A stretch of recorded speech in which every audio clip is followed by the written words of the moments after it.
Imagine an ocean that turned into a graveyard. Between 1939 and 1945, the Atlantic became the most dangerous stretch of water in the world. Beneath the waves lurked German U-boats hunting in silent packs. Above, Allied convoys carried food, weapons, and soldiers vital to survival in Britain and victory in Europe. The struggle that unfolded there was not just a battle for ships, but a battle for the future itself. Don't forget to like, subscribe, and ring the bell to stay updated with our latest videos. Historians call it the Battle of the Atlantic, a relentless war of technology, endurance, and nerves where thousands of lives were lost in the shadows of the deep. When Nazi Germany went to war in September 1939, Adolf Hitler knew Britain's strength rested on its ability to import supplies.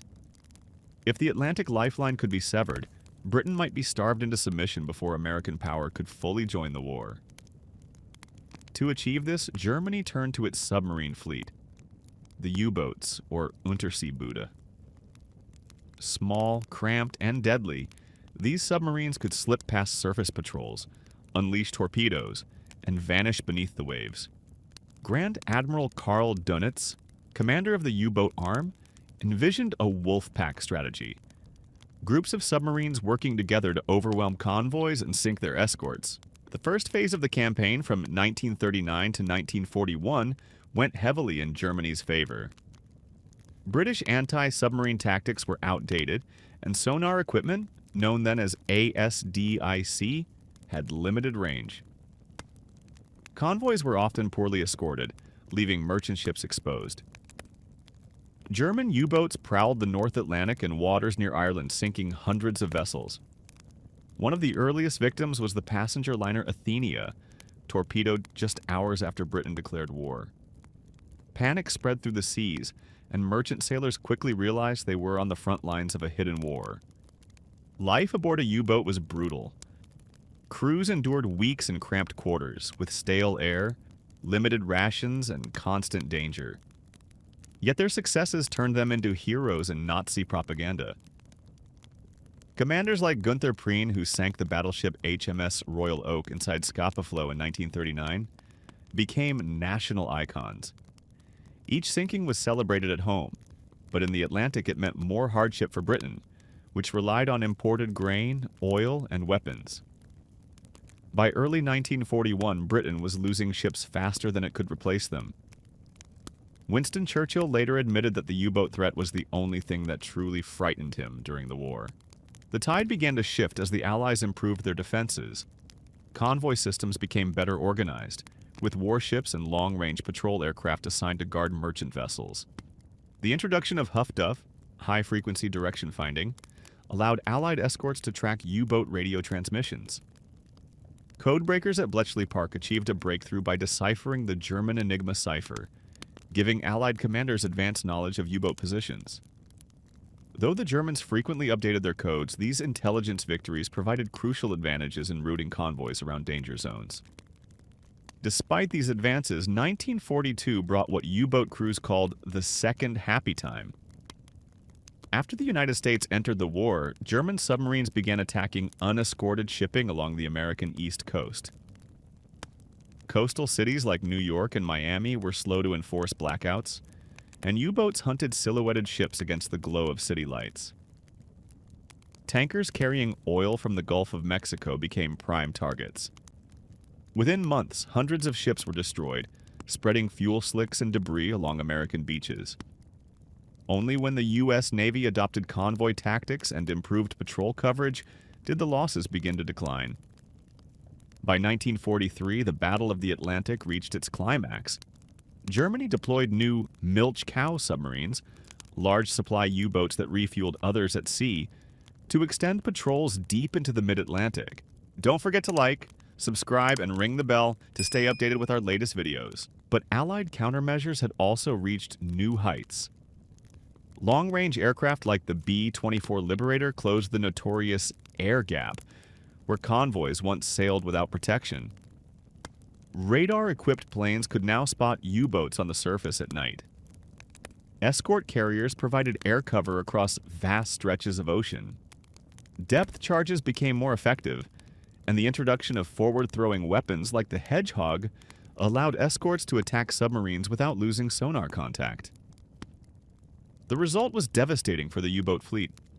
In May 1943 alone, known as Black May, the Germans lost 43 submarines, more than a quarter of their operational force. Convoys that once suffered catastrophic losses now began to repel attacks with heavy damage to the hunters. Dönitz was forced to pull his U-boats back, acknowledging that Allied technology and coordination had outmatched his wolf packs. Although new designs like the advanced Type 21 submarine came too late to alter the war's course, the U-boat threat never again reached its earlier scale. The human cost of the Battle of the Atlantic was staggering. Over the course of the war, nearly 3,500 merchant ships and 175 Allied warships were sunk. Around 30,000 U-boat crewmen, three-quarters of Germany's submarine force, died beneath the waves, one of the highest casualty rates of any branch of service. The merchant navy also paid dearly, with tens of thousands of civilian sailors lost at sea. For those who survived, memories of burning ships, freezing lifeboats, and endless horizons of danger haunted them long after the war ended. Beyond the numbers, the Atlantic campaign decided the fate of the conflict. Without secure shipping lanes, Britain could not have survived 1940 to 41. Without convoys, the United States could not have delivered troops, tanks, and supplies to Europe. The eventual Allied victory in the Atlantic ensured that the D-Day invasion in 1944 was possible, allowing the liberation of Western Europe. As Churchill put it, the Battle of the Atlantic was the dominating factor of the war, stretching from the first day to the last. Stories from the battle highlight both heroism and tragedy. Convoy escorts often fought desperate duels in stormy seas, charging U-boats with depth charges while dodging torpedoes themselves. Merchant sailors braved fire and freezing water to save their comrades. U-boat crews trapped underwater for days sometimes surrendered only when forced to the surface by relentless attacks.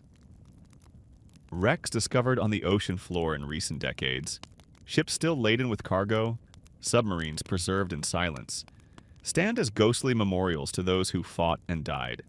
The Battle of the Atlantic was not glamorous like the dogfights over Europe or the tank battles of the Eastern Front.